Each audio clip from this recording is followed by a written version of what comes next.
and this group have been moving into cities. And so you can imagine that trying to teach subsequent generations about information that's tied to a very physical geography is very difficult when people are dislocated from that physical geography.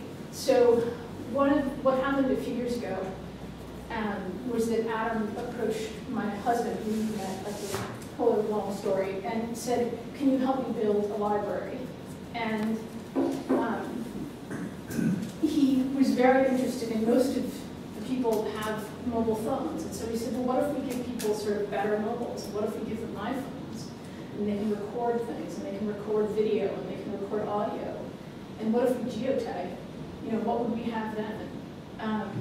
Because then you have a digital library which is tied to a physical geography. And so, you know, one of the models that we're kind of using in some ways is some of the virtual reality projects that have come out recently. The Museum of London with their historical photographs and virtual reality. It is, you know, this is, what would this look like in a pastoral setting? And I wish I had more answers at this point, because it's something that we've just been working on kind of when we have the time and resources. But I think it's a fascinating blending of sort of the physical, this is, whereas other projects are often about bringing technology into research spaces, that project to me is more about bringing a research space into sort of the natural world, which is a fascinating sort of flip side of the project. So very quickly, what on earth does this have to do with volume? As I mentioned earlier, in 2015, we are opening a newly refurbished version of the new building. It's going to be named the Weston Library.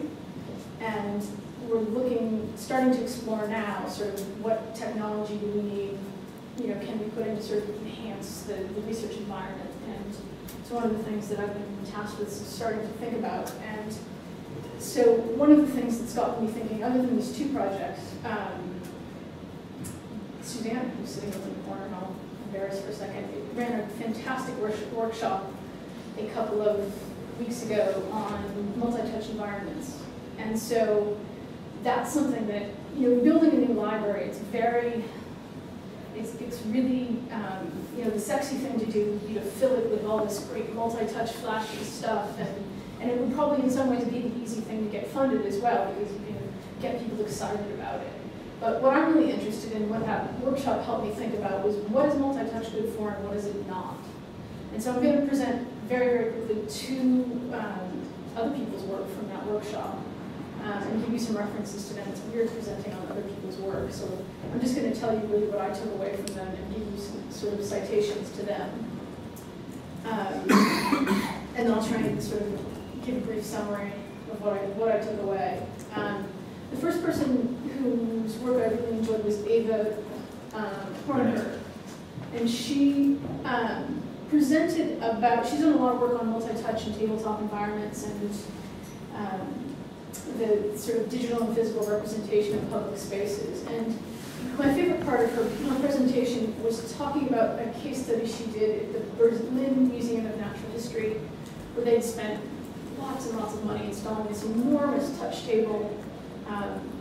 And you know, not only was it enormous, but this touch table did lots of stuff. It had this thing, you know, things you could click on and go places, and had this sort of branching tree of life thing that was interactive, and if you clicked on it, you know, it just did lots and lots of stuff.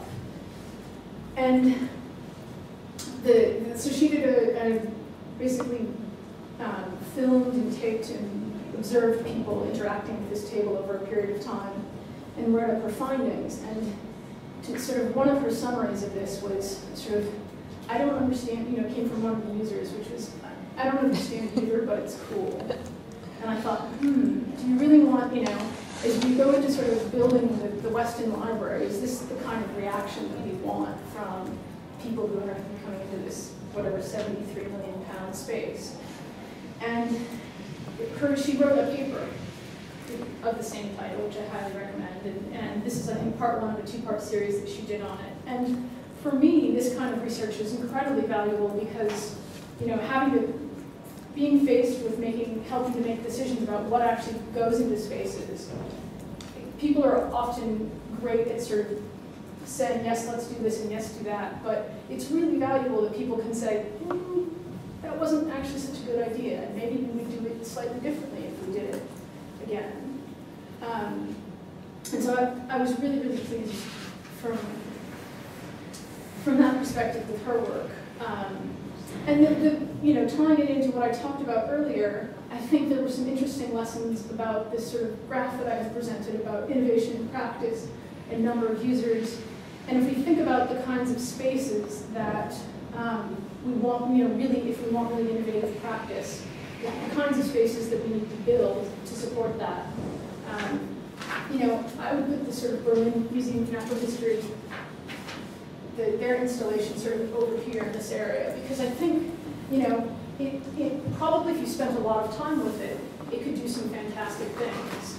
But do you want to put a technology that requires lots, a few hours of learning in a public space that people are going to sort of walk past?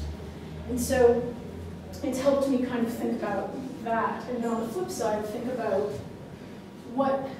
so if you want something that's just sort of familiar for people, what do you do? What do you build that will get people, lots of people in, and provide that sort of intuitiveness? And so the other thing that I was really pleased with Suzanne's workshop was discussion about tangibles. So by tangibles, I mean the sort of embedding a chip in an object that allows it to interact with a sort of digital surface.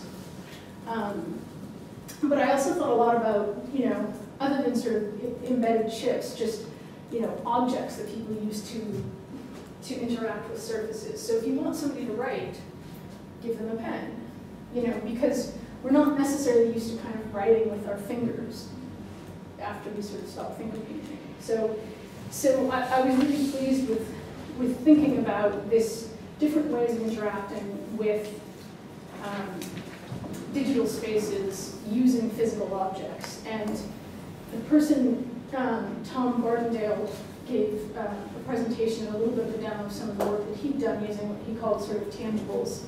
And I was really, his work to me was sort of the most elegant blending of physical and digital that I had seen in quite a long time. So this is a portable storyboarding environment that he built for the BBC.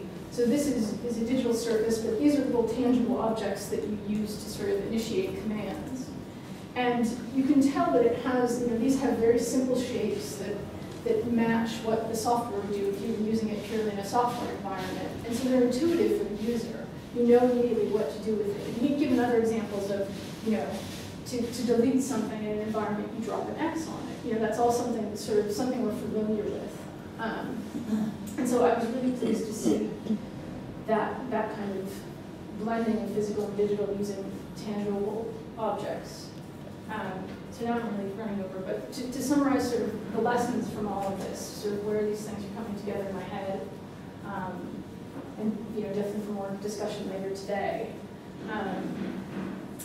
I think the things I'm thinking about are sort of, paramount in my mind are users, and using the technology to use that works best for users in a particular environment. And sometimes the best technology is the least technology, but in the example of, the Maasai, sometimes the best technology is the most technology. And so we have to understand the sort of different environments and what technologies they require.